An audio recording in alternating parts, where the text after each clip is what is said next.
The crystalline command deck of the Eternal Dominion buzzed with the electric hum of 1,000 alien voices, each one dripping with condescension.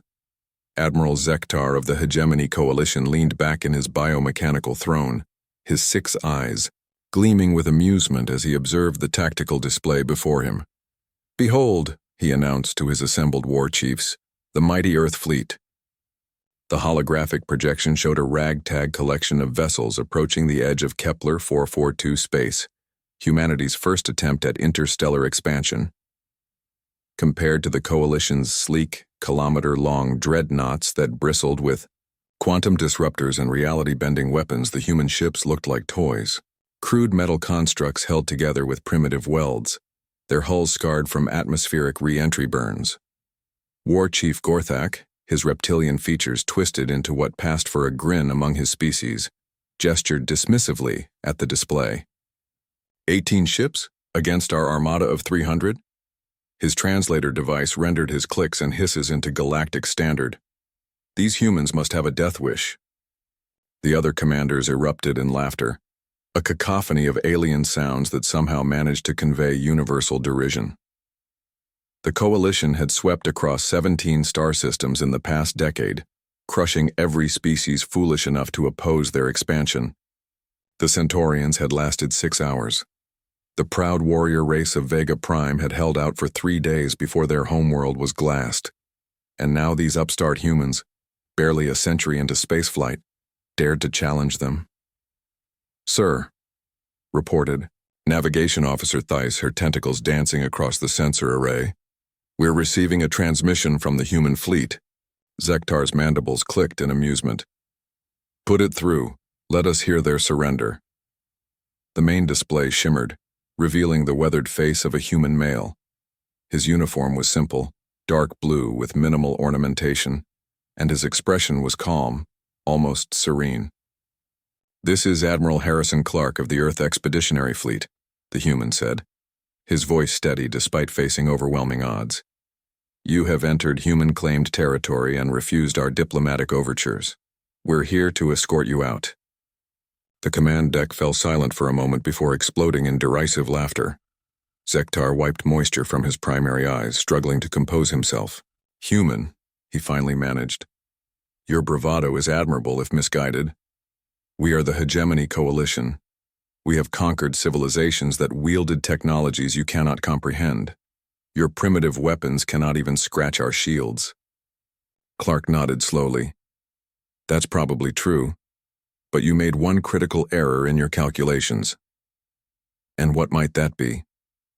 "You assumed all 18 ships were warships."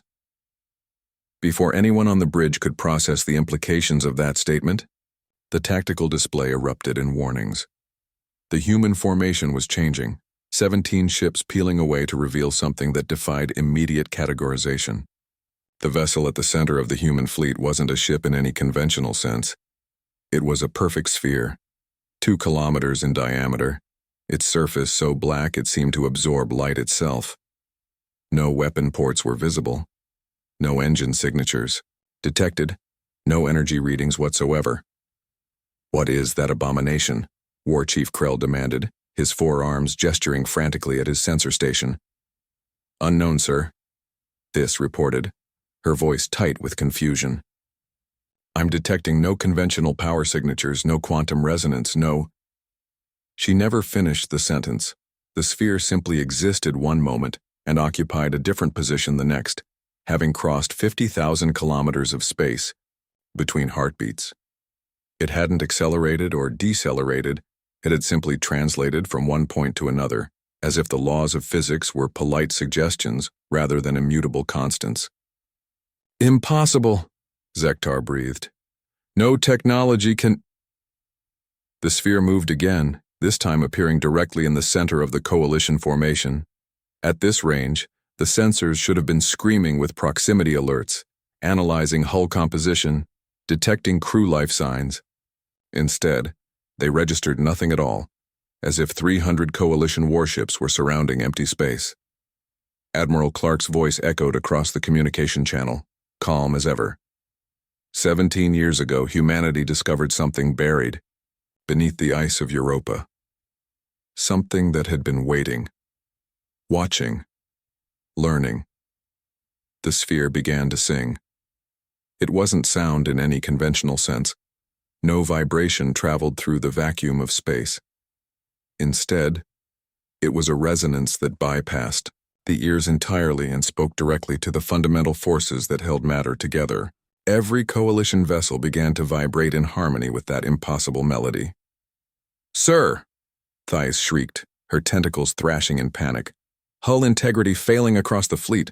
Molecular bonds are—" The Eternal Dominion didn't explode. Explosions were violent, chaotic things. Instead, the massive dreadnought simply came apart, its atomic structure gently encouraged to explore other arrangements. In the space of 3 seconds, a kilometer-long war machine became a cloud of component elements, each atom perfectly preserved, but no longer interested in maintaining relationships with its neighbors. Across the coalition armada, 300 vessels underwent the same serene dissolution. Hulls became constituent metals, atmosphere became hydrogen and oxygen and trace gases. Crew members became carbon and water and memories that scattered among the stars. The sphere fell silent, having reduced the most powerful fleet in the galaxy to a gentle nebula of perfectly organized elements. It hung motionless for a moment, as if considering its work, then vanished, not moving away, simply ceasing to occupy that particular region of space-time.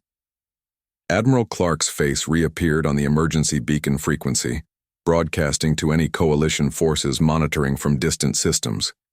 His expression hadn't changed, still calm, still patient, still undeniably human. "The galaxy is vast," he said quietly. "There's room for everyone, but Earth's children will not be enslaved, and humanity's future will not be dictated by those who mistake cruelty for strength." He paused, letting his words sink in. "Consider this a formal introduction to the neighborhood. We hope future relations will be more diplomatic." The transmission ended, leaving only the soft glow of what had once been the coalition's most feared armada. In the depths of space, 18 human vessels continued their journey toward the Kepler 442 system, carrying with them the hopes of a species that had learned in the darkness between worlds that some things were worth protecting.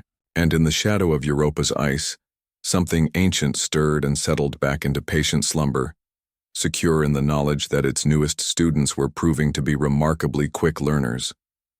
The galaxy had indeed laughed at humanity's fleet. It would not make that mistake again.